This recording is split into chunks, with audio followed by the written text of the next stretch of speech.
Well, welcome back, everybody, for a very somber and serious special edition of Health Talks with Dr. Trinh. As we talk about the health of a whole country that's going through hell right now, as we talk with the people who are really there and really living through this living nightmare, as we continue to explore, as we did before, what the hell is happening in Ukraine. With Dr. Trinh. Welcome, Dr. Trinh.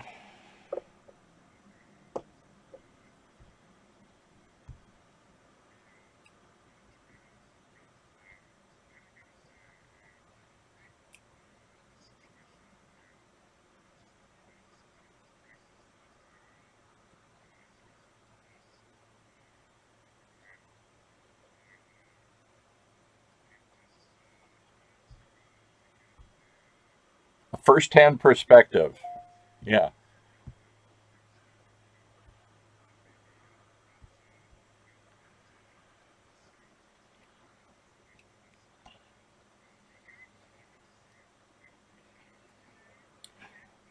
So, Nika, identify yourself. Tell us who you are and where you're at. You're not in Ukraine right now.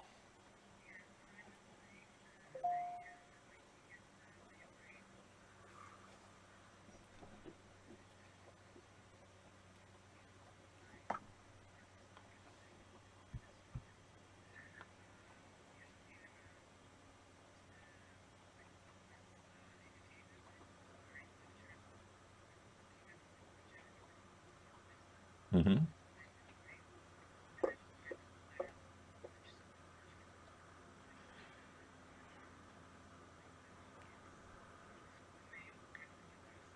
No, no. And I appreciate you coming on. I'm sure this is not easy. Let me just start with the fact that, yeah,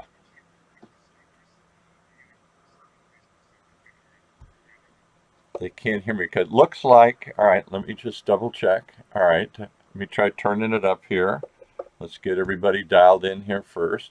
Let's see if okay, I see that. It looks like everything's on. It looks like the speakers up, turned up loud. The microphone's turned up loud.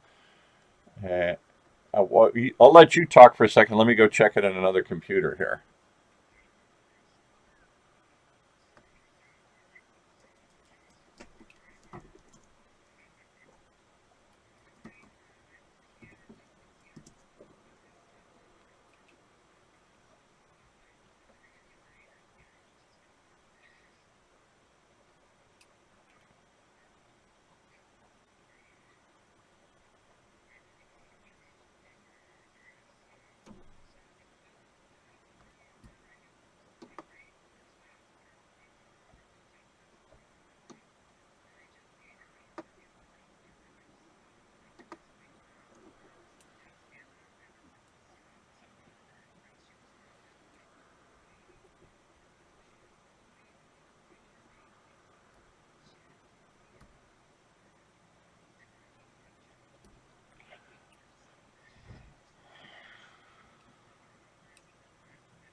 So let's welcome Valerie and identify yourself and the little baby that you're holding with you. That's 8 weeks old, I'm told.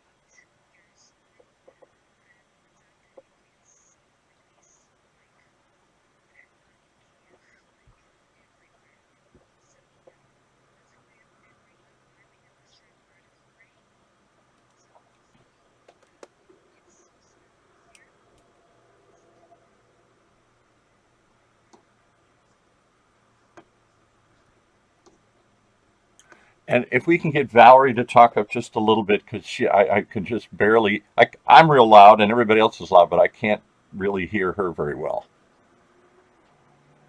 Do you? Okay.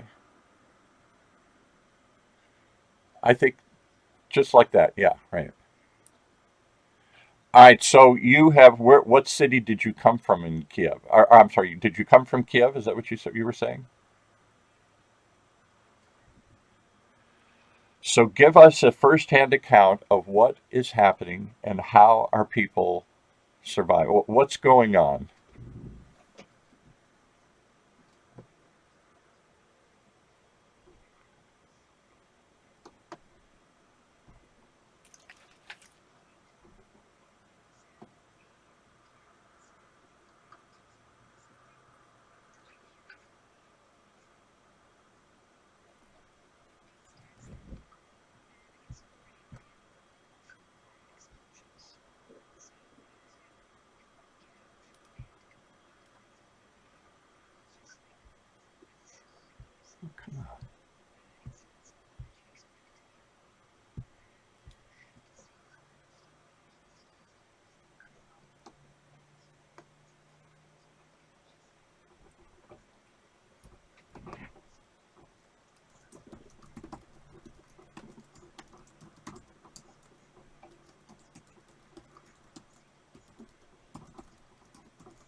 But Ukrainians shoot it and it fall down on a house.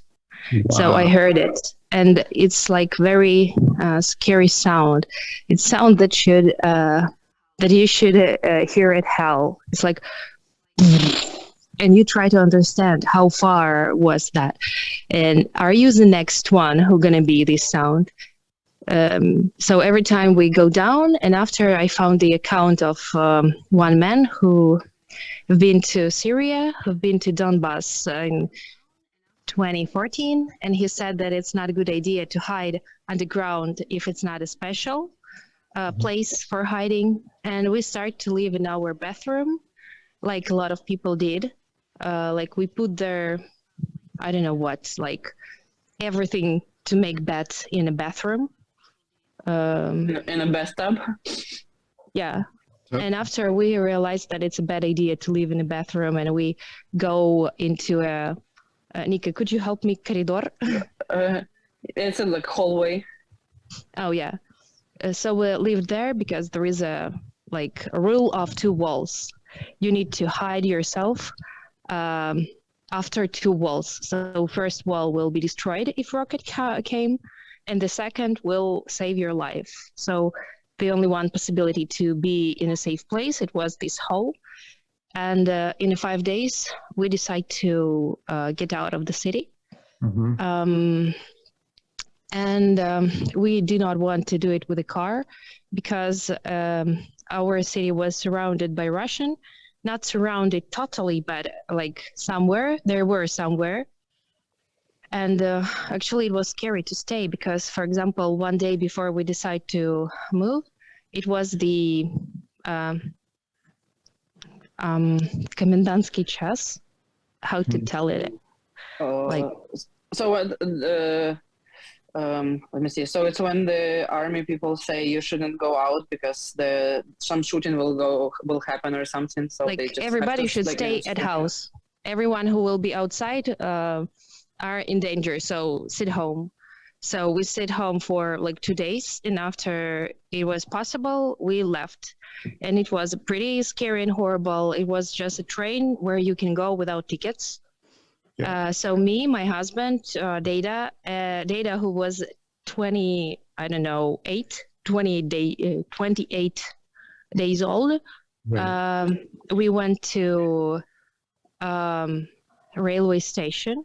It was a really long way because we need to cross the bridge, and the bridge is a very important place. So there is a lot of stuff where everybody checks your documents and are you terrorists? Are you Russians? Yeah. And you should stop everywhere.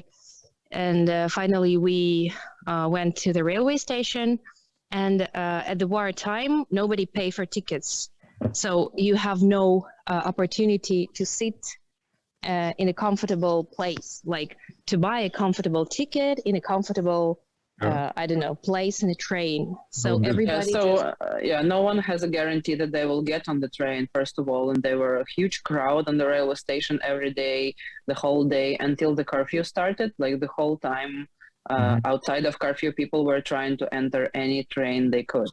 And as Valerie mentioned, our city is divided into 2 parts, and there is a huge river Dnieper in between.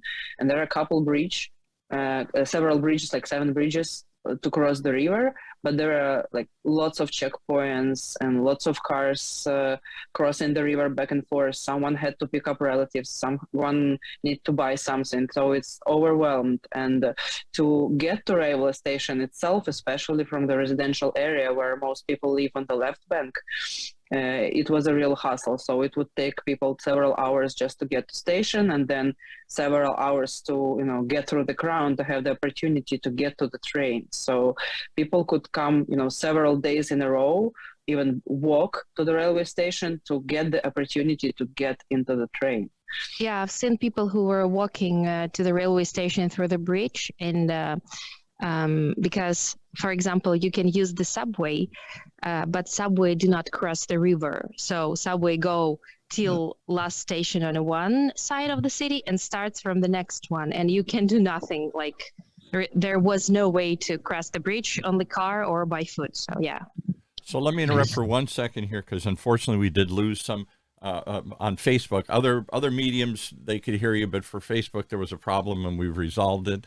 Everybody can hear you now. So I just want to give a quick overview of who you two are for those that might have missed the first 5-10 minutes of the show. I think we just lost Valerie again. It is difficult getting internet signal out of there. I apologize to everybody. I appreciate everybody hanging in there with us. We've brought on today, I'll let you introduce yourself one more time here, Nika. You are here in Los Angeles, but you're Ukrainian. You usually lecture on health issues, and you were all set to go back home until this crisis happened. Did I get that right? Yeah. I had a flight home on the exact day where the war started, and all my family, my business, my team, and all my friends are in Ukraine. And then you brought on somebody that you knew, who was Valerie, who hopefully will join us again here if she can get back on the internet. Valerie is a host on national radio called NB, and she has a 8-week-old baby, and she had to flee her home 5 days after the war started to go to Western Ukraine from the capital. And that's what you guys I can hear everyone. Is it a problem with my connection? No, we lost you there for a minute. You disappeared. Yeah. Oh. Yeah. So anyway, and then Valerie obviously fled Kiev, and that's what you guys were talking about, this major city. if I understand it correctly, I've never been to Kiev, but it looks like any modern European city. I mean, this does. Yeah, Exactly. absolutely. Exactly. Our tourism was growing up, and because of um, people not really being afraid of COVID, somehow ignoring it. We had a lot of tourists from Europe who wanted to, spend some time in the clubs, hang out. A lot of, young people saying Kyiv is the new Berlin and stuff. And I had an Right. Airbnb in Ukraine, and it was so popular during COVID. Like I couldn't, explain it because so many people were coming and they said, oh, why didn't we come before? Because it's such a beautiful city and it's completely, modern. It's, 1,000 years old, but at the same time, all the restaurants, all the like infrastructure, it's great. I mean, it's like Europe. So I It's hard wouldn't feel any different if I was probably in Prague or Berlin or any other. No, you will definitely feel the difference because our restaurants are the best in Europe, I guess. Well, other than it being better than those places. Well, Definitely. yeah, a lot of cities were destroyed during World War II, but Kyiv was sort of intact. So we have lots of old buildings, like the huge city center, all historic, and it's very nice. And at the same time, a lot of new development. So it's really up and coming city. It used to be, but then one day someone decided to take everything away from us. Yeah. It's hard. It's hard to believe it, and it's hard to imagine happening something like this in Paris. That's But what it's I guess exactly that's the what I'm same. getting at, and maybe you can comment on this. So we sit back here just trying to wrap our heads around this. Why and what and what happens next? And it's hard for us to imagine in the modern era. This isn't the 1920s. This isn't the 1820s where armies rolled in and devastated cities and stuff. We thought that was gone. We didn't think we're an interconnected world.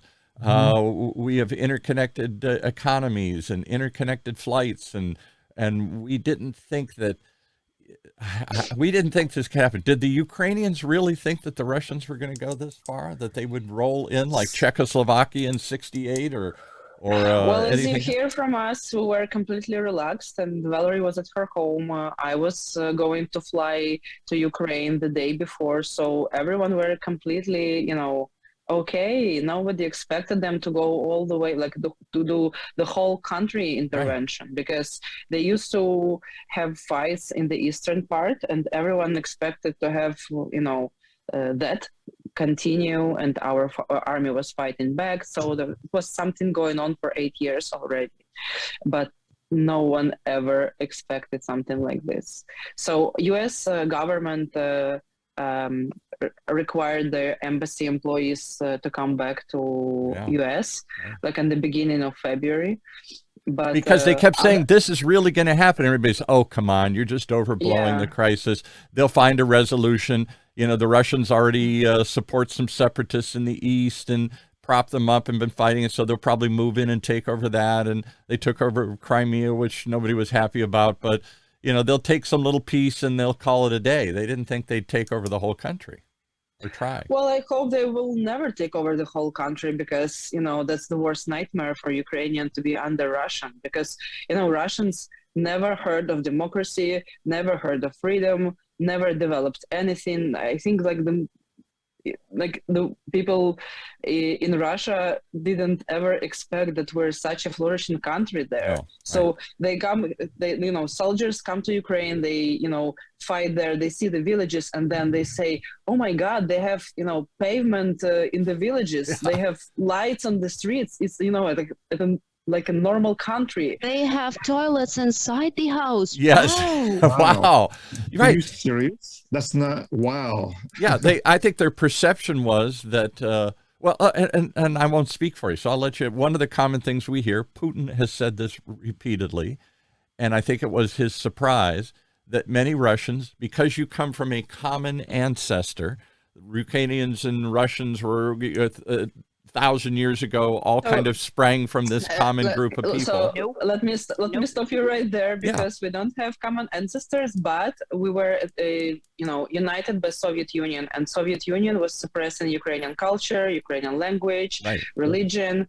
So that's that's the artificial impression that we have something in common, because we don't.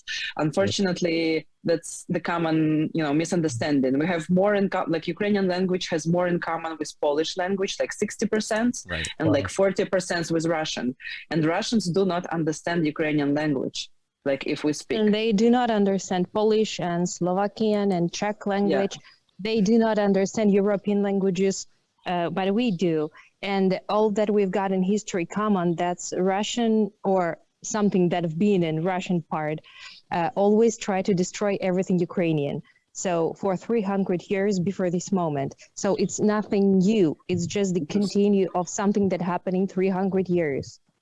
So what is the daily situation like now for the average Ukrainian? I know it's different between cities, right? But and you're in the western part, so the assumption was that that's still safe, and yet they've been bombing that now recently. I'm not sure that it's still safe, because the first my stop city was Lviv. It's like a good, perfect city in a western part of Ukraine. Right. But we slept with a air raid. The sirens, they are screaming like, careful, rockets are coming. So it doesn't mean that they are coming to your house. It's mean that they're coming in this direction where you live. Yeah. And we lived there for 2 weeks because the random woman said, I had a problem with my breast. I'm doing the breastfeeding to my child, and because I didn't had a opportunity to visit doctor during the war, it started a big problem for me. So when I came to Lviv, I tried to communicate with someone who can help me with the problem, and the woman who started to help me, she said, you can live in my apartment. So it was a random woman that I never seen before, and we were living in her house for 2 weeks.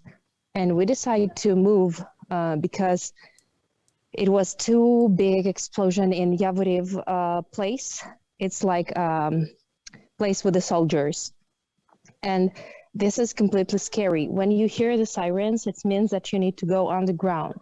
But the last night, the sirens were for 5 hours. For example, for 5 hours, the sirens are going 5 on. Sirens. Yeah, and I was in the bath. I was washing my hair. Data were sleeping, and it starts the sirens. So I get out from the bath with everything wet. Like I put my jacket and stuff. I took my sleeping baby, who started to scream, because sirens, they are really scary. It's sound that you can hear even if your windows are closed. Like, be careful, the rockets, you need to hear it. And you go to the place where it's cold, and because it's underground, and it's not okay to live in this condition.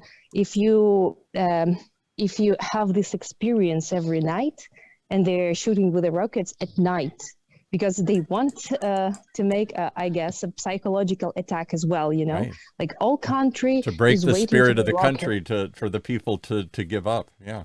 Yeah. So, and you're for 5 hours sitting in a cold place. Bomb shelter. Yeah, so it's not okay. And we moved to another city. At least the city is far from some soldiers' army bases. Yeah. And there is a sirens here, but what I'm doing, it's like I'm closing my windows and I'm not reacting anymore.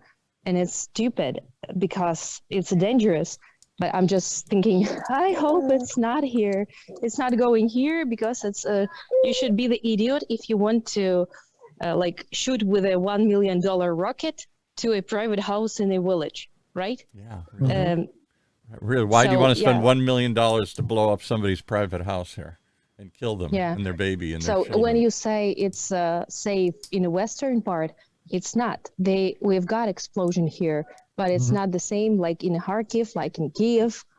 It's different. What about the reports that we're hearing now? I mean, we're all trying to make sense of this, and the first thing that disappears in time of war is truth.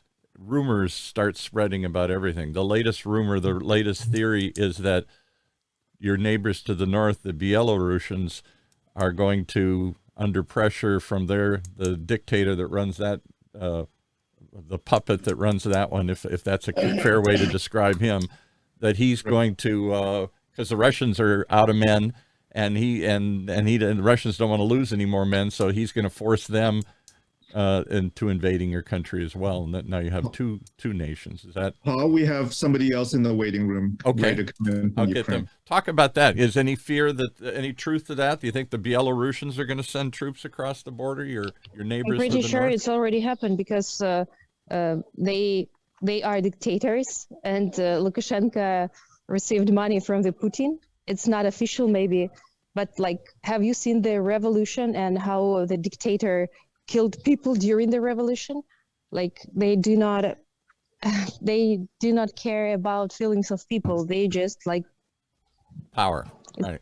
Yeah. But how would the Belarusian people feel about that? I don't know anything about Belarus, or I know it's a similar language. I know it's another similar culture, but Haven't you followed the revolution that have been like 2 years ago there? You know what? Most Americans couldn't find Belarus on a map. Okay, let me say, they tried to said that it's not okay to make elections false again, right? And they were killed on the streets. Everybody who were on the protest, they've been arrested.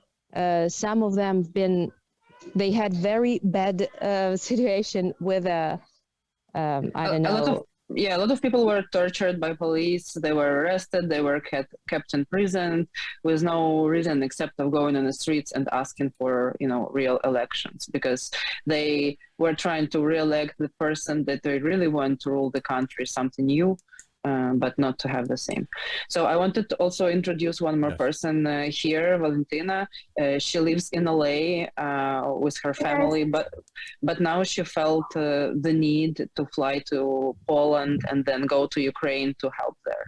So are you in Ukraine right now or in Poland? Yeah, I'm in Lviv, where my family is. So I'm trying to convince them to leave, and I think it worked otherwise. I think it worked otherwise. So, and I forgive me if I offend anybody here, but we're all trying to make sense of this. And one of the shocks that so many of us feel when we read the reports is not just the 3 million people. 3 million people, they're estimating now, have fled the country. That's almost like 10% of the country has left. And we'll talk about that in a minute. Where do they go and how do they live and how long are they going to be there? Forever, for a day, for a week? But how many of them took their families across the border and then immediately went back and said, I'm going to fight. I'm not first of all, men cannot leave the country because they're like, it's worse situation. Right. Yeah. And that's the reason why I'm still here. I do not want to leave the country with a newborn baby without my husband. Yeah. Like, where I should go as a refugee with a newborn baby, where nobody care about me, like where I would take money, where I'm gonna live, who gonna protect me, because I can do nothing. All I can do is like care about the baby. He can't do anything without me. So we're staying in a not pretty safe part, just because. Sorry, it's a child. Yeah. Just because. I think the child summarizes how we all feel right now, just screaming. Yeah, right. For sure, yeah. So I can't go because like my husband should stay here because it's war, and he can receive this document that means that he should go and fight with the Russian animals. Yeah, let's not confuse refugees with socioeconomical opportunists. Explain that. I don't understand what you mean by that. People don't go abroad because they see it as an opportunity to live in the European Union, or make more money whatever. Or get a better job or something. Look for a better life, right? Yeah, right. People go there because either something, their apartment is being bombed, or actually it's easier to protect something when you have less people. So our army is asking us, if you can you please get the hell out of, because it's easier for us to defend. Right. Mm-hmm. When there's less of you, where you can be used as human as hostages, as whatever. So many ways to, so even things like putting guys with the stingers on top of the buildings so they can intercept the missiles and rockets, right? Mm-hmm. If you have less people in the building that's being used, to shoot something from, who turn on the lights and make people up there visible. You know, so there's so many reasons why it's better for people to leave.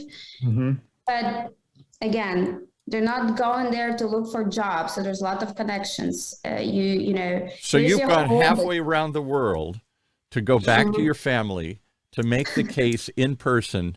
Leave. Get the heck out of here. Let the troops fight this out. And your family is saying what? We're never leaving. We're not leaving. It looks like this, just like my family example. My dad, right? My dad is eligible to leave. He's like, I cannot go. I'm staying with my wife. It's not my mom, but my stepmom. My stepmom says, I cannot leave. I have a child, my stepbrother, who's 35. He can't leave. That's it. I'm not going to make mom say, you know, goodbye to her grown-up kid. Just forget it. I have a 15-year-old. I would never leave him. So this argument just doesn't work. So moms stay because of their older kids. And that's it. And it's like a chain. And I think it's in every second family. So people are staying and fighting. And even those fleeing, I hear reports of women dropping their kids off, literally dropping their kids off and then going back and saying, please take care of my children. I'm going back to the fight. Women, men. A lot of women picked up the arms. Yeah, I would be useless with arms. So yeah, me too. I'm better in supply chain. I'm better in buying and moving things. So that's where I'm still working full time. So I bring some money into the country and stuff. But a lot of my friends, my girlfriends picked up arms. And that's my question to all three of you. I can't wrap my head around being in a war zone and wondering if my child is going to be killed by a missile. I can't to do that day after day. What does that do psychologically to you? How does that wear? This is a show about health after all. What is the health of the Ukrainian people right? I know they're resistant. I know they're mad. I know they're not quitting. But talk about their health and how long can they handle this? Well, first of all, the supply chain is broken in most part of the country, so people don't get, the basics, like they don't get, balanced meals, like 2-3 times of the day as we expect, right? Some cities are completely disconnected. They don't have electricity, they don't have heating, and they're staying in bomb shelters where it's really cold still, without hot meals, without, any normal sleep, because it's always interrupted by the sirens. So there is nothing left from the healthy lifestyle they used to have, even remotely. They don't move enough because, they stay in the bomb shelters. Again, one more time, they cannot even, take a walk, like walk their dogs because sirens, because bombing. So it's basically people imprisoned in bomb shelters. And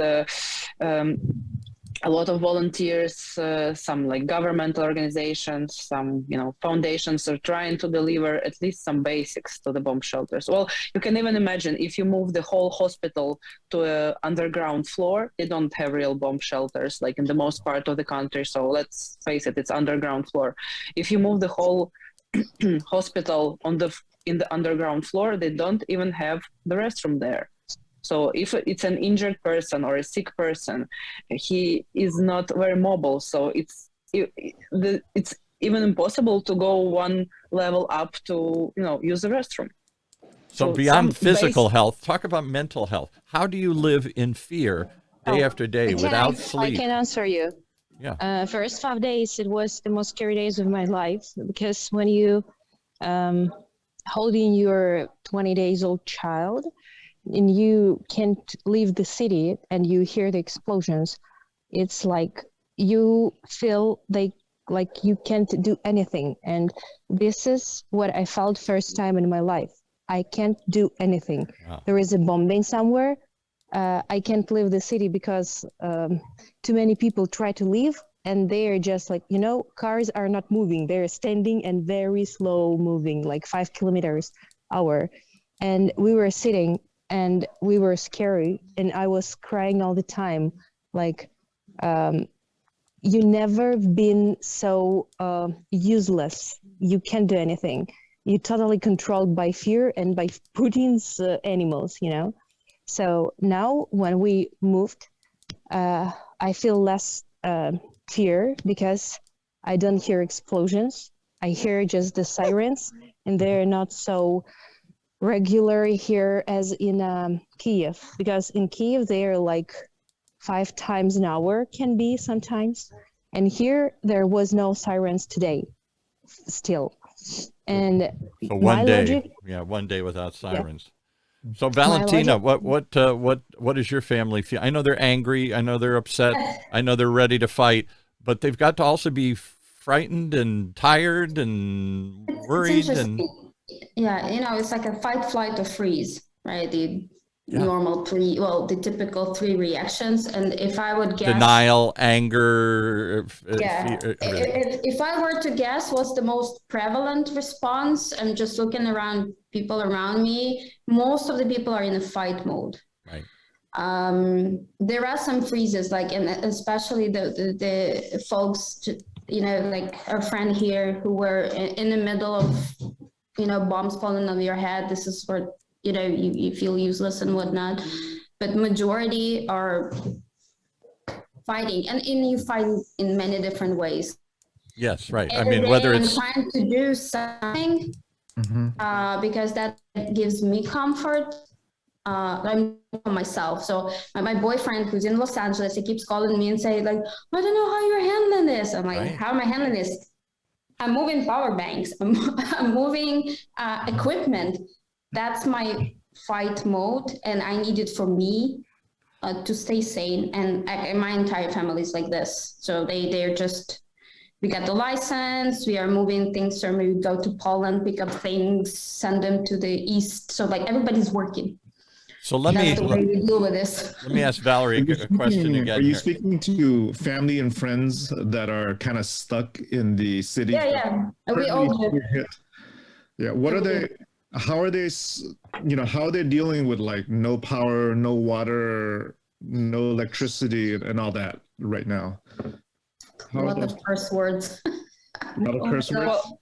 Well, there are a lot of people like posting about it. Like some of them still have internet connection from time to time, and most of them are just, they just accepted that they can die one day, like today or tomorrow or at some point, and they're living with that. Just accepted it like that. Like they were completely happy in their new homes, and then one So you day, say that so casually. I can't imagine most people in Orange County I can just imagine accepting. this as well. I do not have anyone who live without electricity, like right now in Ukraine. I know it's happening in Mariupol probably, but actually I was talking to a psychologist from Kharkiv, Right. because she was in a building that was okay. Like a lot of buildings were destroyed, but this building was okay. And my friend, she got a son like 1 year old, and they live in a very small village, and they can hear the explosions. So that's why they do not move, because they see that there are street fights. So they do not want to move with a car. And they said that for them problem is that they've got a very big problem with the pampers and a special food for babies, but actually everything else is okay. Mostly cities lives normal, like with electricity, like Kiev is with electricity, with the warm, with everything else. And like my dad stayed in a city that is occupied right now, and he can't leave the city because they controlled everything. And there are a lot of stories, like somebody tried to give like $500 to leave the city, Anything, bribe your corruption way out, right? Corruption. to these animals. And they've been killed. So they took money and killed people who tried to leave the city. So he sits in the occupied city, So like a lot of people do. 2 more questions. I'm only trying to cut you off a little bit because we're trying to get as much in as we can. We got about 10 minutes to go here on the show, 10 or 15 minutes. 2 more questions that come to my mind, and then we'll open it up to questions from the audience here. First question is, I'm an American, so immediately my first thought is money. What do you do for money? How do you buy food? How do you pay rent? You have no job. Money is not a problem. Money is not a problem because, for example, my dad right now got money on a credit card, but city is occupied, so nobody can put the money, Right. how to money that is paper money, not Cash. like Yeah, Right. you cash. can't Yeah. get cash. Mhm. So he's got a problem with this. And for How do you example, the pay for government everything, gives- though? I mean, you still got to live. You still got to buy food. You still got to buy So, shelter. You got to buy baby food and everything. How do you have no job, I'm assuming, right now, and you're living. my husband got the job, so he continued to work. Mm-hmm. And and my mom received the salary, but she's not working, but somehow she received a salary. So she worked in from the budget. She received salary from the budget. Right. So somehow it works. I do not have salary, but I receive money for a child. Mm-hmm. It's not a big money, but It's a maternity leave support. Maternity. yeah, Yeah. yeah. So for my But family, at some point, companies break down and they can't pay people, and people have And, no money, and their I savings want to run tell you out. a story how we live here. A couple days ago, our new neighbor in this new house bring us a potato. Another woman helped us to buy shoes because we left apartment in a winter shoes, and right now is like spring. So we were trying to buy shoes, and she's just like, "Oh, you are refugees? Let me help you." So, and even in the case that I've got some money right now, I receive too many help from everyone from this part of Ukraine. They see that I'm like a refugee with a baby, and Yeah. everybody helps. It's like crazy. Someone bring us a soup yesterday. Like, hello, we are neighbors. You don't know us, but here is the soup. Wow. And it's really weird. Everybody try to help you. I lived in an apartment of woman for 2 weeks. A woman I've seen the first time in my life, because everybody tried to be the best one at this moment. Everybody Right. tried to make anything for make Ukraine win. Like, if I can help to this woman, I'll do this. That's what I feel here. That says it all. Everybody trying to do their best to win. Ukraine is very communal.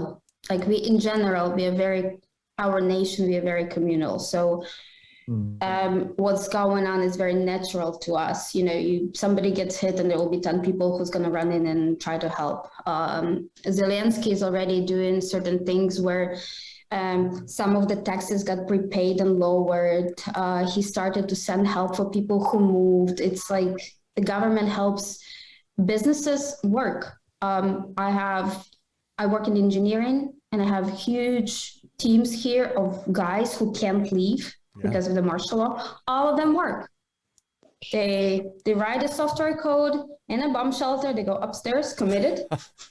They go back, and I tell them, you can take some time off. You know, dude, you're being bombed. And he's like, I need to work because I get the money. If I get the money, I send it to the army. That's in the head of people. Wow. So businesses are actually, of course, in like Mariupol, Kherson, that's understood. But in the rest of the country, we are all working. We have to. There's no other choice. So 2 more questions, and any questions from the audience, we'll interject those as well here. I just got to think 2 thoughts. One, what happens to the 3 million people who have fled the country? Do they hope they're going to come back in a week, a month, or will they never come back just because they can't? Or it goes on to, are they permanent refugees somewhere else, or for a long time refugees somewhere else? So But we we'll didn't think have anyone here, I guess, who yeah, lived so the country, right? we'll all think that you, like all of you, like foreigners, will be very surprised how many Ukrainians will come back home. Yeah. Because they just announced they're I'm going not to take sure. 100,000 into the U.S. and we're taking Europe's opening its arms.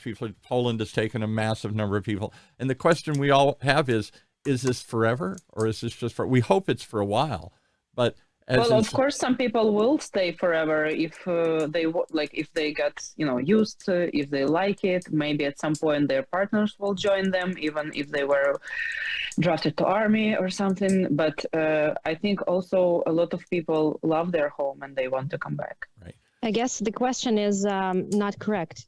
Like, how many people will come back? I guess a lot of people will come back if it will be safe. Right. When I will go back home, when I will go back to Kiev, I will go back to Kiev when Russian animals will get out of there, and it will be safe. Like if they will stay in Kharkiv, if they will stay in Mariupol, if they will stay in a lot of different cities, it means the next time they start the war from there, and Right. it's still That going to much be closer. dangerous. So I'll go to Kiev when we, Ukrainian army, any army of any world, help us to make this bullshit go home. And that means that it's going to be safe enough for me. So that's my last question, and then I'll shut up What here. is the hope that that this will end soon versus this is going to be something that drags out for months and months? Do you get a sense from just the people you talk to and the folks that are around you of what it looks like? The Russian army is pretty big, just, people wise, and they can draft more and more and more if they just want to send them at us. Right. So we have no illusions that it can end in one day if Russians want to keep it, going. So Ukrainians are just fighting back as long as they can, and hope for better and hope for help from the neighbors, help from the world, because we got rid of our nukes in getting promises that we will be helped, but at this point we're on our own. Yeah, that's really one of the forgotten stories in this, is that when the Soviet Union split up, a lot of nuclear weapons were left behind in Ukraine, which fell under their control. And the world, the U.S. and the Europeans said, please give up those nuclear weapons. And the Ukrainians said, sure, we don't really need them, but why should we they protect us? And the world said, just give them up. We'll stand by you. You don't need these nuclear weapons. If they had those nuclear weapons, would Putin have invaded? Probably not. Probably not. We gave them to Russia under assurance that they will protect us. Yeah. Wow. Are you? What is your sense as far as quote unquote, making a deal, giving up something of value, land, or things of that sort, just to? Is there a compromise to be had at this point, or are the Ukrainians saying all or nothing? Yeah. We have this war since 2014. Right. Yeah. Really, really, guys. So if there could have been compromise, that would have been done back then. Mm-hmm. And yeah, Sorry, what is the compromise? They want to kill Ukrainians because they are Ukrainians, and then they do not want to be Russians. There is our country, and we said we are Ukrainians and we are not Russians. Ukraine is a different country, and they come here and said, no, you are Russia, and we want to compromise. You should say that part of us are Russians. Right. Let's do a compromise. Fuck off, maybe. Yeah. I appreciate your bluntness, and I'm not advocating anything one way or another, but I think we all sit on the side and we say, how does this end? Because it seems to have gotten into somewhat of a stalemate. The Russians seem to be gearing up for another offensive. They're going to maybe bring in troops from Belarus and other things. They certainly have a large, overwhelming force that they can bring to bear against a smaller country. And we all wonder, can the Ukrainians survive, or is this just going to turn into Afghanistan and endless, guerrilla war? Actually, it can't. And I'm not a military expert, so please don't take my advice. But Chechen war, there are two Chechen wars, yes, right? And Russia is known for doing this kind of stuff, but that scenario where something can drag for 7 years is not going to work for Ukraine. Why? Because we are actually big. It will take a lot of resource to occupy the country of that size. 40 million people in Ukraine. Now, this isn't a small Chechnya. No, we're not talking this. We're talking, and it's the country that hates you. Right. And we are known for really powerful guerrilla movement. Right. It would be the worst idea on the planet to try to occupy it. Even if allegedly, let's say they take part of the South, good luck. So holding that. And because the theory is, well, okay, the two sides have kind of reached a stalemate, and the Russians are being pummeled with sanctions, and the Russian army looks disorganized and has been shown not to be as powerful as we all assumed it was, and well run and well organized. And so it's an embarrassment. It's not working. It's costing them a lot. At some point, they'll try and cut a deal and cut their losses. And many people are saying, I don't think the Ukrainians will take a deal at this point in time. No, they killed our kids. They killed kids. They killed lots of kids. All right, welcome Tatiana to our show here. Tatiana, where are you at? Hi everyone. Sorry because I really have messed with the time. I'm in Amsterdam with my son also. So hi to everyone in the last 5 minutes, I guess. And did you leave? Were you in Ukraine and fled to Amsterdam, or have you been there for a while? I've been Yes, Tatiana fled from Kiev, from the capital. Yeah, I'm from Kiev. Yeah, for sure. And at the morning of 24th of February, we were with my son and with my colleague in Lviv. So it's much closer to the border. So I guess now everyone knows there is Lviv. Right. And we decided to go to the border and to go to Europe. So 2 weeks we were in Berlin after 3 days on the border by car, and 2 weeks on the road plus. And what's it like to flee? Just two questions. You know, the physical journey of getting across the border. We hear reports the cars are so backed up, people are just leaving the car on the road and walking across the border, anything they can do to get across the border, which means you've left everything behind, not just your house and your home and your family and your friends, but now your car and everything you had in the car. Yeah. You literally just walk across with the clothes on your back. Right? Tatiana spent 3 days on the border to drive, because the car line was so much bigger. Yeah, I decided not to leave the car because it was actually, I don't know. I can't figure out what should I decide then in a couple of days. But it was the first day. Then it was the first day of the war. Then I decided to cross the border. So I can't pretend. So how much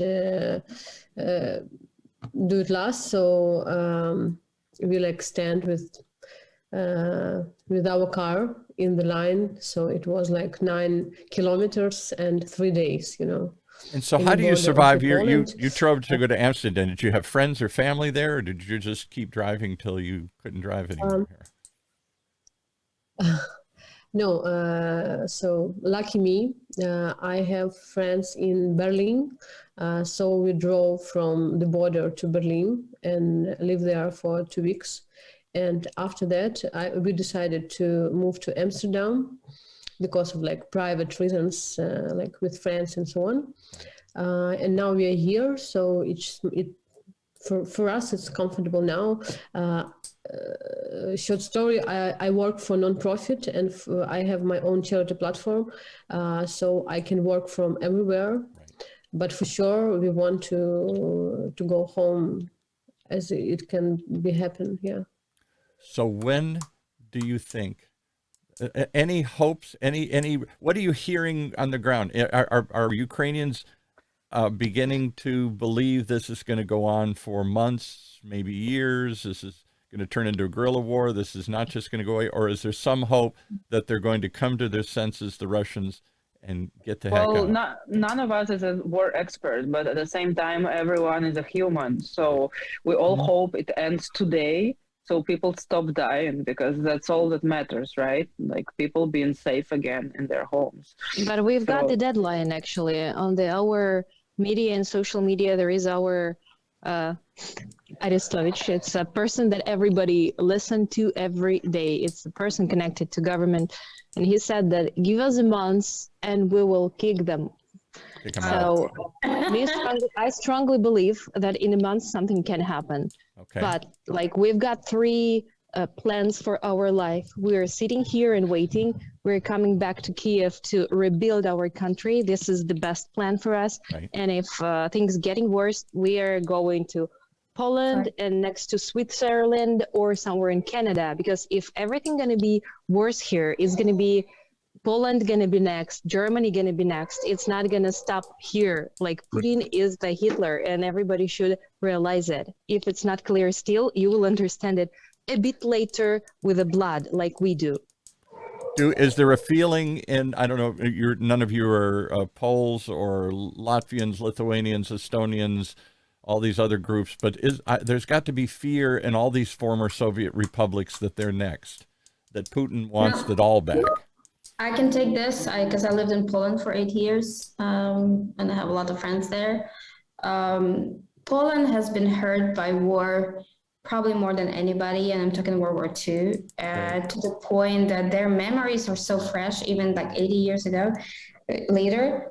So they understood what's going on before anybody else.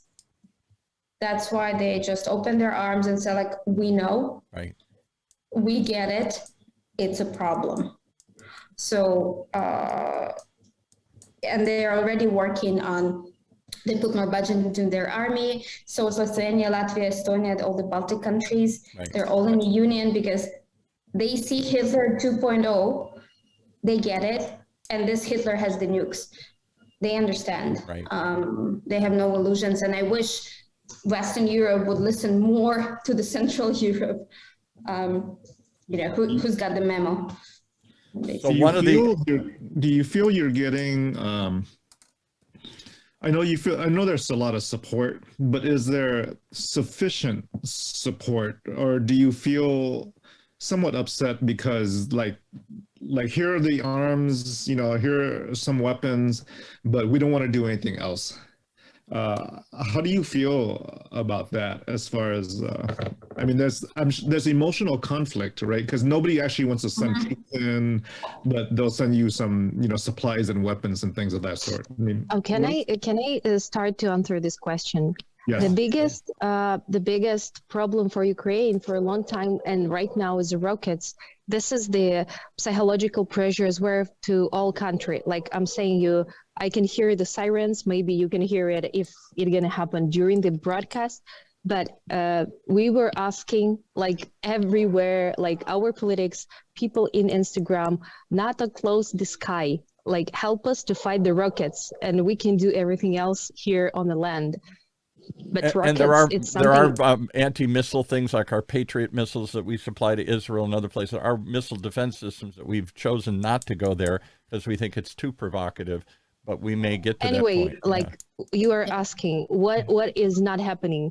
A lot of people died because the sky is not closed. So this is one of the biggest problem as I see. It's just my opinion because I'm hiding. Every time I hear the siren, I'm hiding. And let's talk about this just for 1 second. And again, I don't want to offend anybody. We're trying to honestly understand and do this. And I think Americans are very torn on this idea, as are Europeans. Should we try and send our jets and our missiles and try and shut down the sky? The fear is that to do that, we'll have to shoot down Russian jets. And the minute we start shooting down Russian jets, it's World War III and the nukes start flying. It's such an interesting question because what do you classify as a world war? Right. 2+ countries, 3+ countries? Right. Because if it's 2+, Belarus is already providing, so by the, Geneva Convention and whatnot, there are already 3 countries involved in that. And, I have my own shit list, and actually for me, China and India in the top. Yeah, they're not doing much to support the support. They're being very quiet on this and trying to be neutral or support Russians even, Well, it's a great moment of power play. And China can get a lot out of it. Yeah. They can use it. So I think I'm pissed off as Biden when he went to China to talk about China, instead of saying, hey, we have this situation here, yeah, we have not been friends for a long time, Right. but let's figure out something that will benefit us both and help Ukraine. Instead, what he did, he threatened them with sanctions. I get it, but fucking not the right time, man. Well, and you need him on your side for once. although the Chinese, we're trying to figure out where they're going to come down on this. Clearly, they are supporting the Russians. Anything that embarrasses the U.S. is good for them, and they're trying to get Ukrainian wheat and oil to come their way rather than go to Europe. So, to a certain degree, they're supporting Putin in hopes he wins and takes it all over, and then ships everything from Ukraine not to Europe anymore, but to them because they need it. They're communists, right? They have a lot of connection. They like when people listen to one guy. Right. I get that. And also Russia has a backup plan. That's why the economic sanctions kind of work halfway, because plan B is China. You close SWIFT, they send money through China. That's the only really country that we need to come on our side, and then Russia is screwed. Yeah, if we could get the Chinese to flip, then the Russians would have to fold. But clearly the Chinese also are viewing this as a test to see if the Russians can take back Ukraine into the Soviet Empire, then maybe they can take back Taiwan, which they've wanted for 50 years as well here. I mean, there's layer after layer of this, and it doesn't seem that we're not sure which way the Chinese are going to go on this. And should we pressure them or should we try and befriend them? I don't know. We're not very friendly with them these days. Offer something that's better than Taiwan. All right, so Tatiana raised her hand. She wanted to chime in on this here. Yeah. Yeah, just one notice about like Close the Sky and European people, because I've been for 2 weeks in Berlin with German people, Right. And they are really afraid of closing the sky. Very much. So at the moment they are like helping me and my kid, and they are like welcome me at their home and help Ukrainians and volunteer and like donate to Ukraine and so on. Then we spoke about closing the sky, and like the first hour like ask of Ukraine. So they are like become like silent. Or then they discuss, so we don't want to do that because their World War III will begin. That's what we're afraid. We're all afraid that the minute, if we really shoot down, the minute any European NATO country or the U.S. kills a Russian to try and stop them from flying or doing something, the minute that happens, they're afraid that the escalation is unstoppable, and we've got World War Do you III. remember the history of Second World War? Okay. Yep. Or maybe Russians should call it this Second World Spets Operation, probably how they call Ukrainian war, right? Yeah, special ops, right. Everybody were waiting. Maybe Hitler will stop. Yes. Maybe he is normal. Like, I'm not sure, but it looks like if everybody will waiting, you will see the new Hitler. Like, it looks like maybe we're too angry, but it's what we can see here. They just coming to kill. You know what they say in the national news in Russia? No. They said that here is a lot of Nazis in Ukraine. Yeah, I know, that Nazis. we are making a biological weapon that we hide in the birds. Right. And you're just like, what? Coronavirus were invented in Ukraine. Yeah. Guys. It wasn't that long ago that there were many in this country who were saying, well, Ukraine, maybe they were really the ones that hacked the election and just tried to make the Russians blame for it. The Russians are blameless. They're good. But it was the Ukrainians that did all this, and they've been corrupt, and they've been evil. You know, suddenly we're all embracing Ukraine, but 3-4 years ago, there were many in this country who were trying to portray Ukraine as a corrupt place that we shouldn't. The bigger the lie, the better the conspiracy. Yeah. Yeah. All right, so we had some questions here. I just want to give a shout out to some people here. Thank you for listening. I'm open to going a few more minutes if you are, Dr. Trin. I mean, No, I'm good. I'm okay. good. Just keep I don't going. have another show doing this, so this is a rare opportunity to talk to 4 brave young women who are willing to come on and share with us what they really see, not what I'm reading and trying to figure out in the news from all the chaos and confusion. Everybody's got a point of view. All right, somebody said earlier a question about, and I'm sort of summarizing here. You guys understand these dictators more than I do. You had a a Russian, maybe it's too harsh to call him a puppet, but this guy that you kicked out in 2014 who fled to Russia and started the whole democratic revolution that really infuriated the Russians and they feared would spread throughout the area, maybe to their own country. The Belarusians squashed it. The Kazakhs recently had some revolts and the Russians sent troops there quietly, which nobody paid any attention to support the dictator there, just like they propped up their dictator in Belarus to the north. And some think that Putin won't stop until this whole democracy is squashed, because to let it live on would be a threat to his whole control over Russia. Can he ever quit? I mean, is he's just in this to the end? Either he's going to get overthrown or he's going to crush the country. You know what is the Tsar? Mm-hmm. Yeah. He's the king. He will never quit. So how then does this end if he has endless power? Not endless, but he has. He should eat something in a bunker and die. That's how it should end. He looks like, since we're on a health talk show, first of all, Putin looks pretty sick. Like if you watch any video with him, he looks pretty sick now, but it may take months and years until he actually die, and we don't have that time. That's what I'm saying. I mean, so if you've got Hitler, people assume, well, we could have stopped Hitler in Czechoslovakia, we could have stopped him in Austria, we could have stopped him here until we finally said enough, and we started World War II when he invaded Poland after giving him a couple of countries and hoping that was enough. I think many Americans hope, I hate to say this, they would sacrifice Ukraine and they would say, okay, I feel really bad about it, but gee, if it stops here, let's just cut a deal and give them half the country and call it a day and hope that it goes back to normal. Maybe some I don't think many Ukrainians feel that way anymore. Except it's not for US to decide. Oh, I know. So. But I mean, at some point, does the US and the Europeans, I don't want to say decide, but at some point we've got to decide, how far do we go? How long will we support this? Or at some point, do we start pressuring everybody to just cut a deal and to make it go away? That's a horrible thing to say, but I think that's. No, I get it. You know, like we have this joke. So there's North Korea and there's North to Korea. This is what Russia is turning into at the moment. You know, are we okay as a UN to have another outcast?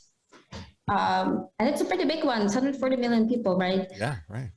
It's difficult, and I that's my personal opinion. I don't think Putin dying helps. First of all, because he has doppelgangers. He has at least 4 clones. Because in the news from the past time, you see him handling events in 4 different cities at the same time. Yeah, right? And I think that's been the assumption that this isn't just as powerful as Putin is, as much of a dictator is. There's 4 other mafia bosses that would gladly take over and do that if he died. There's more. There's more, and I do have friends in Russia who are now fleeing right now. And what they told me when the war just started terrified me, because they called me and say, "You don't understand. He believes in this. He's been lying so much, him and his community, that at this point they actually believe that they're some Nazis that they're saving from, and it's like a collective psychosis. You don't fix collective psychosis. No, you start to believe your own BS here, and they believe the Ukrainians are really just Russians, and while they'll eventually they'll come. They're just some people that are. I don't understand why they're fighting this. We're helping them. We're taking them over. We're going to bring them back home here. So the question that somebody had on the internet was a good one. I know I'm just asking your impressions and your family's impressions. It's just what's your own experience. Is the average Russian behind this? Is the average Russian soldier as gung-ho, believing like Putin that this is a just cause and a just war and it's time to take them back and bring them back? And are they supporting this? Or because we hear stories of Russians walking away from their tanks, bewildered why they're even there, protests popping up here and there, and others say, oh no, that's just Western news trying to build up story. Is there a story there? Are the Russian people behind this? What do you think? Any of you? 20 years of propaganda. Yeah. 20 years you're being told that black is white. Right. Yep. I even have those people in my own family, and one aunt that she, like, it's unbelievable. That thing is powerful. So if you do it for 20 years, there's a huge support for Putin. Okay.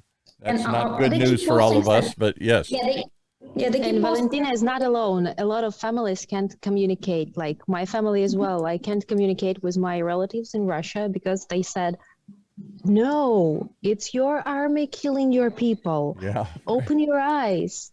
Don't watch the media you watched. And the media I watch is a window, you know? Oh. And Also, they're and blind. also Russians say, okay, sit tight, friend, or, you know, sister, sit tight. We're gonna free you soon. Just We're going hold to on free a little. you. We're here there to free you, not to conquer you or crush you or kill you. We are there Exactly. to free you. And we were free When before slave they came, right? can free Yeah, the so- free people. Tatiana? Yeah. The main idea, the difference between Ukrainians and Russia, that Russia is always like for hundreds of years, so like always, because Russia is like hundreds of years, not Yeah, thousands. dominating power in the area. Right. Is forced, like all the people are forced by fear, and people in Ukraine are forced by freedom, and this is the main difference.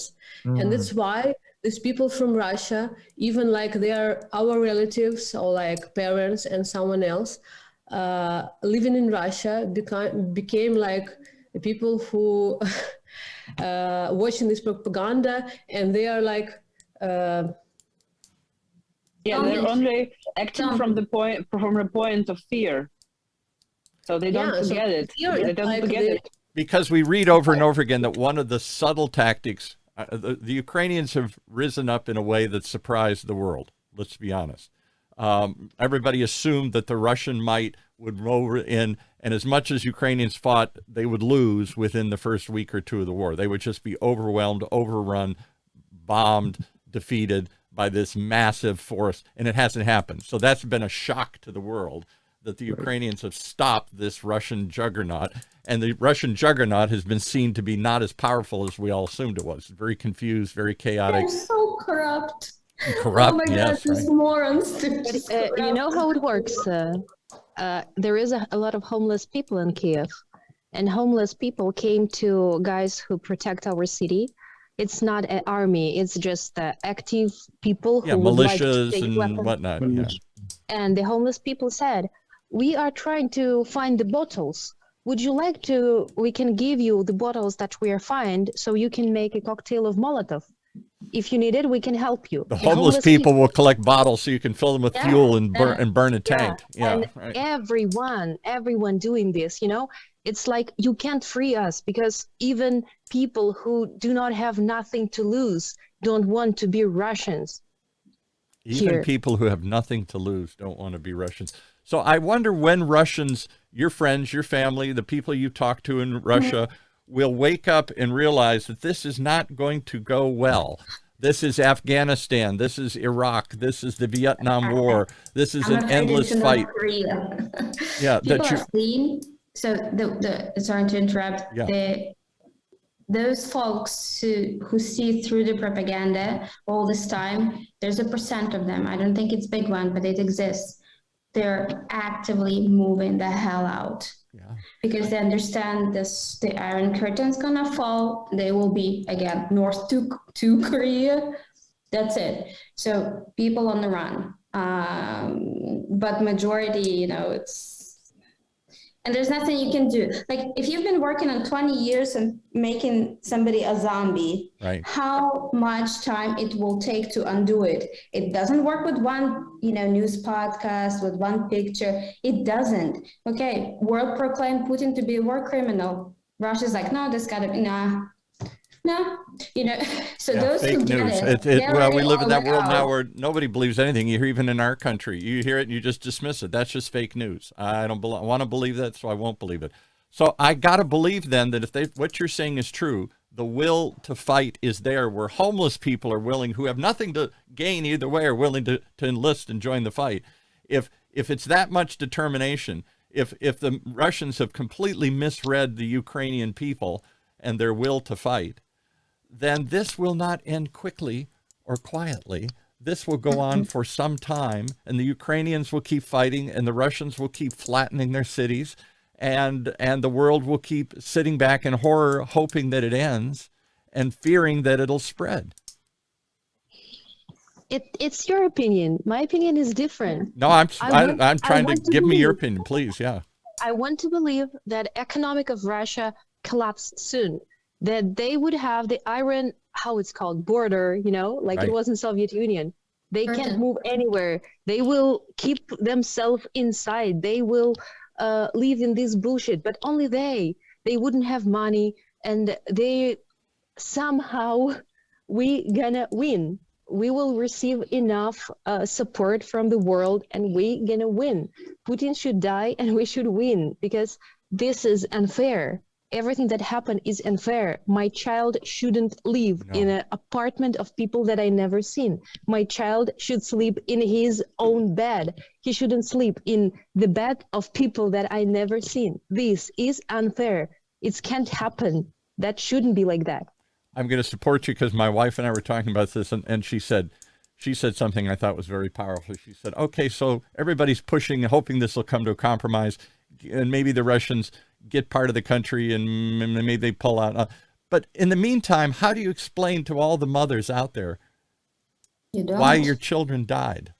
You just don't. You can't leave the half of country to the Russia, because the next time they will start the war from this part of Russia, Right. and they will go to Poland. Like, okay, world do not want to see that, but world do not see what the Russia is. They are sick animals. So if and I agree, I think, and I think we've all seen enough of history to know that even if the Russians seem to overrun the country in the short run, they will never conquer the country, and the country will keep fighting back, and you'll have this, and like like what they went through in Afghanistan and what we went through in Afghanistan, this notion that we could somehow come and just take over a country and turn it into something if the people don't want it. Or Vietnam or other places that we think of here in the U.S., these endless wars that we eventually realized were foolish and we gave up after a long time, though. So I think there's no question that the Ukrainians have shown they're not going to just go away. They're not just going to surrender. They're not just going to give up. Having said that, how long will it take for Russia to collapse, for Russians to wake up, for somebody to overthrow Putin, for all these things we keep hoping to happen? It can't be quick. It's got to be a while, because Putin's all in, right? There's an awesome saying. There's another saying. So this is a war between fridge and a TV. Say that again. I'm sorry. It's a war between. It's a war between fridge and the TV. Refrigerator versus TV. Yeah, because the TV is putting some thoughts in your head, right? Right. But fridge basically controls your basic, Your food. hygiene factors. So when there's nothing to eat, eventually you do stop listening to a TV. Absolutely. That's why it will end when China, again on my shit list, number one, Yeah. will figure out how to use it to their advantage and support us, because that's when fridge will start winning. And that's the question, and nobody knows. Hungry people will, There are fix many this. people that say, yeah, I just did a post on this a while ago. This is maybe a little too complicated, but the Chinese very quietly been trying to push this $1 trillion initiative called Belt and Road, where they're going to build a giant, basically rebuild sort of the old Silk Road trade route from China all the way to Europe. And it runs through Iran and Turkey and Kazakhstan and Ukraine, because the one thing the Chinese don't have enough of is oil and wheat and basic commodities. And so their hope is when they finally finish this road and highway and train and transportation corridor, that they will compete for all the oil and resources in Eastern Europe. And rather than going to Germany and Poland, it will come to China. So some people say they're all for the Russians taking this over, because the Russians will then turn much of that over to the Chinese. I don't know if that's true or not, but I don't know that the Chinese see an advantage to helping the Ukrainians. I think they'd like to conquer the Ukrainians as much as the Russians would and take everything they've got. That's why I think somebody needs to show a class in diplomacy from US and for once figure the hell out. How do you stop this, well, diplomacy, war, foreign policy issues, and figure something that benefits both. You gotta find a win-win. Yeah. That's why I was pissed at Biden, but he's like, he came in and sanctioned them, threatened them. Awesome, because that's helping me. No, it doesn't. Well, because that's the assumption is they're dictators too, and that's the only thing they understand is a threat. I get it. So maybe use somebody else, like Zelensky. Who knew that he would be a great president? This guy was a comedian. We thought it was a joke when you elected a comedian. Absolutely. So he does things differently, and it worked. So maybe you guys, and by the way, I'm an Ukrainian American, so I'm talking to myself right now. Yeah.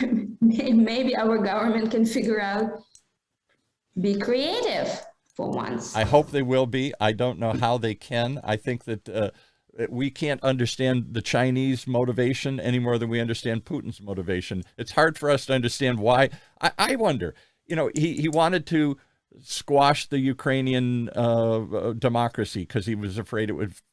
He has this old-fashioned notion that Russians, we're all just brothers and they'll welcome us with open arms. He has this megalomania of recreating the Soviet Empire again and making Russia great again. Where have we heard this before? Make our country great again. Take over other parts of the world. All this stuff that goes from, and many of us here go, I don't understand that. I don't even understand why anybody would do this in today's world. The Ukrainians are not going to, even if you win, you lose. Even if you take over this country, the price you're going to pay is enormous and they're never going to give up. So don't you get that? And also we've been under Russia technically in Soviet Union, and they were trying to suppress us, but they didn't succeed, right? Like we woke up like years and years, decades later, and we still have our culture, we still have our books, our separate music, language, separate everything. culture, separate everything here. Yeah. Yeah. So there's no question that the history says over and over again, these dictators, these conquerors, these long-term invasions never work. Whether when we did it as the U.S. or when other countries have done it, when we've tried to take over countries and force them to become something they don't want to be, it never works. Having said that, it doesn't happen quickly. So that's the fear. Oh my God. And it could easily spin out of control and turn into something bigger where they go after Poland and the Baltics and now suddenly we're committed to war. And I don't know. Can we contain this? Can we control this? What more can we do as Americans? Let me ask you that. Other than sending in jets to shoot down Russian missiles and creating a no-fly zone, which we're afraid of. Other than that, what can we do? We've sanctioned the hell out of them in a way that I never thought we could do that much sanctioning. And we've gotten the world, other than China and maybe India and a couple other places, to really go along with this. We've put a big hurt on the Russian economy, I think. Or is it just... And thank you. Yeah, I'm so grateful for that. Because if they can sell gold, which is their reserve, ruble is... It's dropped 80%. It's worthless on the world currency. They thought they were going to miss their sovereign debt payments. All this money they borrowed from the world. They didn't think they were going to default, which would totally devastate their economy here. Then they get no credit. No, their banks can't exchange money. They're becoming an isolated entity here. And I don't know. We're playing a game of chicken, as they say here in the United States. Who's going to blink first? And the Russians have said, we're not blinking. We're going to go all in. We're going to flatten Ukraine if we have to. We're going to kill everybody just to win. And the Americans are saying, if you do, you're going to pay a heavy, heavy, heavy price that will eventually bring you to your knees. Yeah, there is a very bloody and very quick solution, but nobody will go for that. What is the quick solution? Just a no-fly zone? No, Nagasaki was a solution, but that's like, we're not doing that. We're civilized. It's 2022, for God's sake. Yeah. Right? And then I don't know. I'm gonna give my opinion, then I'll shut up because I keep talking a lot. No. We called to hear your opinions and to share a little bit of our frustration and fear as well. We don't know what to do. Yeah. So what I hope for, figure out this China situation, because again, China is a plan B. Right. For Russia. If they have no plan B, and these guys don't have plan C, just believe me. Yeah. Right. They think of them too much. Too many times. I heard some politicians say, so what's your plan B? He said, go back to plan A. The only Yeah, backup yeah, is to let's go back to the first plan. Yeah. They're in love with themselves, imperialists. So yeah, which actually plays into all of this to our favor. So this China situation, and another thing that I had on my mind is like what I personally fear the most, that it will become a long time war. That's what I'm saying. Where I'm it not will trying to be jinx it, but I think it's just, I fear the same thing. Right. It's like when people will, you know, if you see something, if you see a picture of that kid 10 times, Right. It's, you know, as humans, we stop reacting to it the way we did the first time. We shut it off. It becomes Exactly. just, So it's I'm starving terrified. babies in Africa. I've seen them so many times. It has very little effect The on same them. thing. So I'm terrified numb. of us turning into Syria, Yes. Iraq, you know, whatever would help stopping this to become a long-term thing. And again, I'm not an expert, so I don't know what it is, but that would help. Yes. Yeah. I guess the Tatiana, answer you is want that we're not to experts. Yeah, go we ahead. need to listen to our president and give everything he asks. So here is the answer. All right. There you go. And I think other than a no-fly zone, we've done everything. Hopefully, you tell us if we haven't. It seems like we have tried to do everything except that final step. Tatiana? Yeah. Yeah. So actually, I'm agreed. So nobody from this like room is not a military expert for sure. So we couldn't pretend the start of such war, Right. and we cannot pretend the end of it. But we understand the meaning of values, like human values, Right. for now. And the human values is like the most important thing in all of our lives, and we understand it. So no money, no like and gold, gas, no gold, no gas are like something like important. But like values, like humanity, values, and right. it's the same in Ukraine and in Europe and US and so on. So it means that there's never be the same with Russia anymore. So their time of USSR was like the best time for Russia, I guess, and will never be the same because everyone understands that it was like fake and with Iran like something, Yes. but nobody can like in our generation and the generation of our kids, no one will respect Russia at all. No. I think So- if they ever hoped that the Ukrainians would embrace and come back to Russia, that hope is gone. You've created a hatred that will last for generations now. Somebody, I just want to make one quick point, and then I'll turn it over to Nika to end it. One of our guests, who I'm assuming might be Chinese, said, please specify, please make clear that when we talk about the Chinese, we're not talking about the people of China. We're talking about Absolutely. the Chinese government, the Absolutely. communist government, the dictatorship that exists in China, that like other dictators only thinks about their own self-interest and what's good for them, and not Absolutely. the human values of the world. Yeah, we hear you, we know. We're good. And It's I think the okay. same thing with the Russians. That's what I was trying to get at. I wonder, I get that the ordinary people have been filled with propaganda and have limited and have been fed this lie and narrative for so long that many of them believe it. Just like in this country, there are people that I'd argue the same thing, get fed lies and believe them. But that this is really, as they keep saying, in Putin's war, this is a dictator trying to impose his will on another country for his own ambition, his own madness, his own ideas, and all of that. Ukrainians don't agree with that because we showed Russians how to do the revolution like only 8 years ago. Yeah. They know the scenario. They know what to do. There are 140 million people. If they don't agree, they go out and do the revolution. They already did it in You've seen the situation 1991. with Navalny. Yeah. Do you remember Navalny come back to Russia Yeah. to show that I'm ready to die for you guys? That's Let's hard for start me the to wrap my revolution." head around. The guy is safe and he comes back and puts himself in prison Yeah, to he make a went to point. prison and he expected that Russia will stand up and will start the revolution. But what they did? Nothing. Nothing. That's all that they can did. They can do nothing. They are ready only to kiss Putin ass. That's all that I ready for. So this hope that the few revolts are not revolts, protests that we've seen will spread is probably false.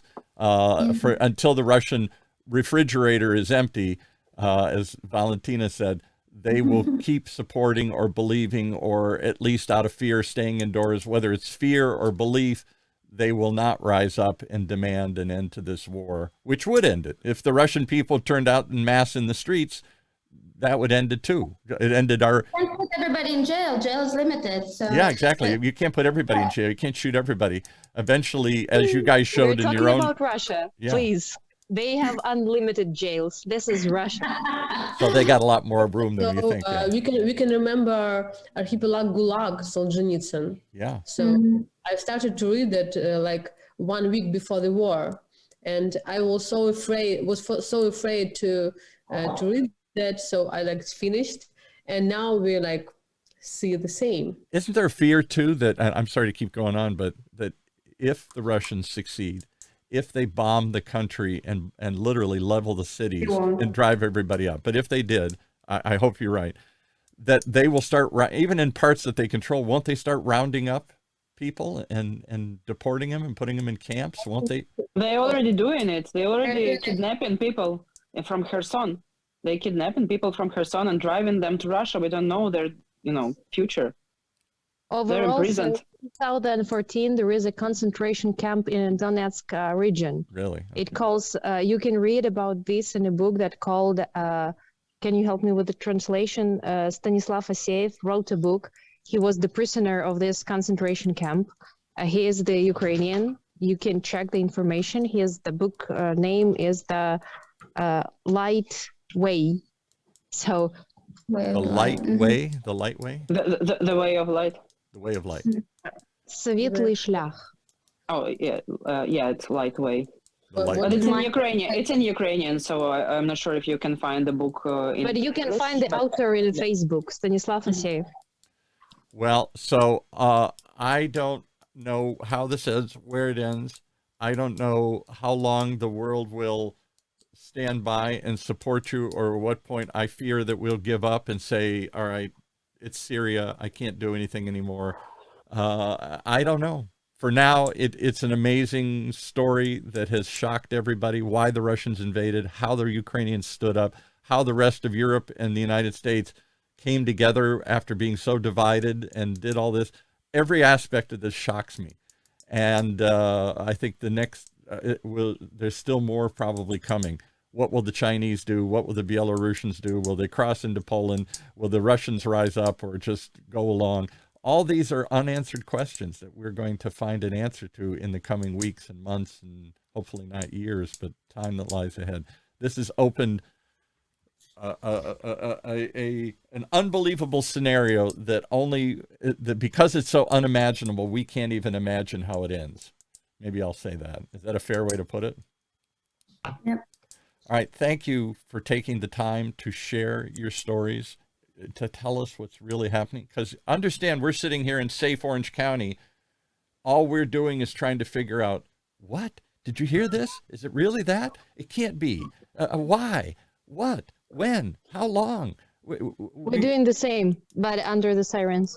Under the sirens, yeah. I gather that because I can't imagine how we would react in similar situations if suddenly a foreign power rolled into Orange County and started bombing us and killing our That babies. was 9/11, Pearl Harbor. Yeah, and look how the country reacted at 9/11. I've never seen such shock across the country. Once. Yeah, now imagine 9/11 every day in every city. Yes. That's what's happening. That's Imagine it. 9/11 every day in every react. city. That's how you So react. Mariupol already more than 20,000 victims. So I think that says it all, because Americans can relate to that. I remember when 9/11 hit, and I was other side of the country, and I felt frightened. Where was it going to happen next? What building was going to blow up next? For a while, we thought this was going to happen all over the country, and that fear paralyzed us. And the markets crashed, and everybody ran home, and everything shut down, and just we had one unbelievable attack, and we suddenly thought, oh my goodness, this is going to happen anywhere and everywhere. And thank goodness. Yeah, just from one hit, the whole country felt unsafe, and Right. we got hit like in every city. Yes. So I think that makes it relatable to us in a way I've been struggling to find here. Thank you for sharing that. I hope you will come back and continue to share the story, because my fear is, like everybody, we move on. Oh, that's horrible, but I can't face it anymore. I don't know what else to do. So at some point we just accept it. And the minute we accept it, if we ever do, then they've won, and the fight goes on, and we can't ever accept this. So as Elaine said, one of our guests, extraordinary testimonies. Thank you. God help you. Good luck, and keep coming back, and keep the courageous fight up. You inspire all of us, and more we're beginning to realize your fight is our fight. This is not just one fight. This is maybe the fight. So thank you for sharing It's that. the boss level. Stay safe. And take care of that baby. Oh my God, I can't imagine my grandson in a war zone. I can't even let myself go there and think about that. I'll start crying if I even think of that. So I'm not crying only for 4 days, since 24th of February. Just In a 4 month. days. So that's my small winning, because after the pregnancy and giving a birth, I've got a lot of tears, and they're connected not only to my body, and it's connected to what's happening in my country. Okay, thank you for the broadcast. Thanks for having us, Paul. Thank you. Stay safe, and Thank keep you. coming back and telling the story so we can keep this front and foremost in our mind here. Right. Thank you. All right, See that's ya. going to wrap it up. I know Dr. Trinh had to drop out. I'm going to end this right here. I'm going to leave Nika one last chance. You organized this, brought all these people together. What would you like us to take away? What would you like us to remember? Is it that image of imagine 9/11 every day in every city in America here? Yeah, if you want to relate, that's the best image, and that's why you cannot, stay aside and watch it, because, ignorance kills the most. Yes. If everyone is ignoring what's happening, we're dying. Like Ukrainians are dying every day. They're innocent. They didn't bring that on themselves, and they need your help. All right. Well, thank you. Your conversation helped me. I hope it helped others, and I hope others will share this conversation with others. If you really want to know what's really going on, here's 4 brave women telling their story of what they're really seeing and experiencing. Some who've left, some who've stayed, some who've fighting, some who are ready to fight. It's an amazing group of people, and thank you for sharing. I really do. It's a Thank you, rare Paul. opportunity to hear from people. Thank you, Paul. Paul, until next time. Until next time. Yes, there is a next time. Thank you very much. Take care. Bye.